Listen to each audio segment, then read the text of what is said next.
नमस्कार दोस्तों, आप देख रहे हैं स्पोर्ट्स वर्ल्ड। दोस्तों, इस समय आईपीएल अपने अंतिम दौर में है। महज 2 मुकाबले और बचे हुए हैं और ऐसे में अब टीम इंडिया को लेकर के बहुत सारी चर्चाएं चल रही हैं और टीम इंडिया के कैप्टन को लेकर के सबसे ज्यादा चर्चा हो रही है कि T20I का अगला कैप्टन कौन होगा। क्या सूर्य कुमार यादव के साथ बीसीसीआई आगे बढ़ना चाहेगी या कोई नया कैप्टन हमें दिखेगा।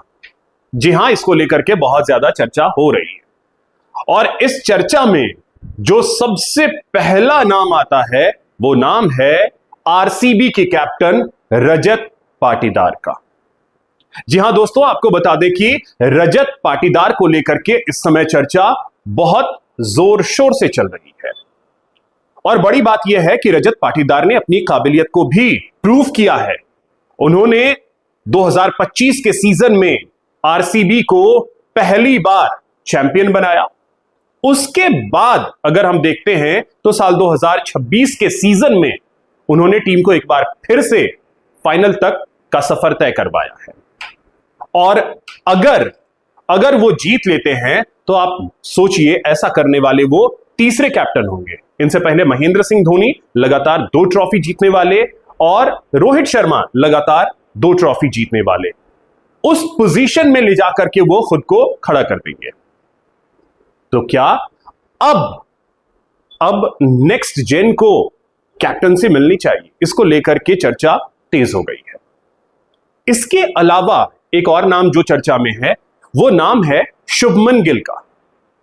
शुभमन गिल नो डाउट इस सीजन बहुत ही शानदार कैप्टनसी करते नजर आए। उन्होंने भी जीटी को प्लेऑफ्स तक ला करके खड़ा किया है और उनके पास एक और अवसर है कि वो भी अपनी टीम को फाइनल में लेकर के जा सके। लेकिन कंसर्न उनकी अपनी बल्लेबाजी को लेकर के रहा है कि क्या उस तरीके की बल्लेबाजी जिसकी जरूरत इंटरनेशनल क्रिकेट में है, शुभमन गिल उसको इस बार कंटिन्यू कर पाए हैं। तो कुछ मुकाबलों में तो वो चीजें दिखी हैं, लेकिन कुछ मुकाबलों में वो पूरी तरीके से बुझे बुझे लगे हैं। लेकिन वही रजत पाटीदार इसमें बहुत आगे नजर आए हैं।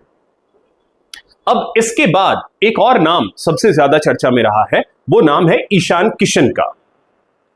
ईशान किशन को लेकर के लोग कह रहे हैं कि इनमें भी काबिलियत है, क्योंकि ईशान किशन ने अंडर 19 विश्व कप जितवाया हुआ है एज अ कैप्टन और जब एसआरएच की कैप्टनसी उन्हें करने का मौका मिला, जब पैट कमिंस नहीं थे, उस दौरान एवरेज कैप्टनसी उनकी दिखी है, एवरेज कैप्टनसी।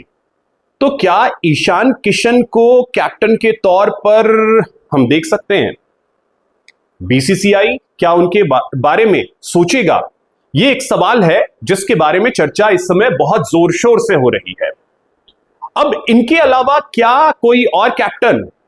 तो एक नाम और चर्चा में आता है, वो है संजू सैमसन का।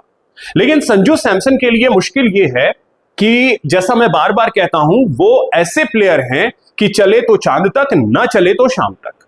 वो वाली स्थिति उनके साथ हमेशा रही है और इस स्थिति से जब तक संजू सैमसन नहीं निकलते हैं तब तक उनके ऊपर भरोसा कर पाना थोड़ा सा मुश्किल है। तो दोस्तों, ये कुछ ऐसे नाम हैं जिनकी चर्चा सबसे ज्यादा कैप्टनसी को लेकर के हो रही है। एक वक्त तो ऋतुराज गायकवाड़ को लेकर के हो रही थी, लेकिन इस सीजन सीएसके की कैप्टनसी के बाद शायद ही बीसीसीआई उनके बारे में सोचे। लेकिन एक सबसे बड़ा नाम जो इस सीजन में उभर करके आया, इससे पिछले सीजन में भी, उसके पिछले सीजन में भी, वो है सरपंच साहब। जी हां, सरपंच साहब यानी श्रेयस अय्यर। क्या श्रेयस अय्यर सबको पीछे छोड़ करके टीम इंडिया के T20I के कैप्टन बनेंगे? दरअसल इस सीजन जिस तरीके से उन्होंने पंजाब किंग्स को लीड किया, शुरुआती 7 मुकाबलों में 6 मुकाबले जीत करके एक बारिश की वजह से ना हुआ मुकाबला और 13 पॉइंट्स, और जब उनका सफर खत्म होता है तो 15 पॉइंट्स पे होते हैं। यानी बीच के सारे मुकाबले, 6 मुकाबले लगातार वो गवाते हैं और 14वां मुकाबला जो होता है टीम का, वो जीत करके वो 15 पॉइंट पे होते हैं और भरोसा होता है कि फलाना टीम ऐसा कर लेगी, फलाना टीम वैसा कर लेगी, फलाना टीम ऐसा करेगी, तो फिर हम क्वालिफाई कर जाएंगे प्लेऑफ्स के लिए। वैसा होता नहीं है। तो ऐसे में क्या बीसीसीआई श्रेयस अय्यर के बारे में सोच रही है?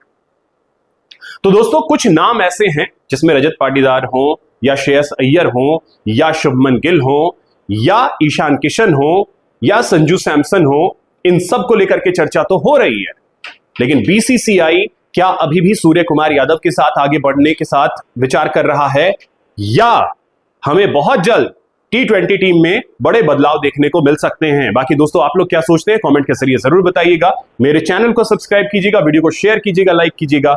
जय हिंद, जय भारत।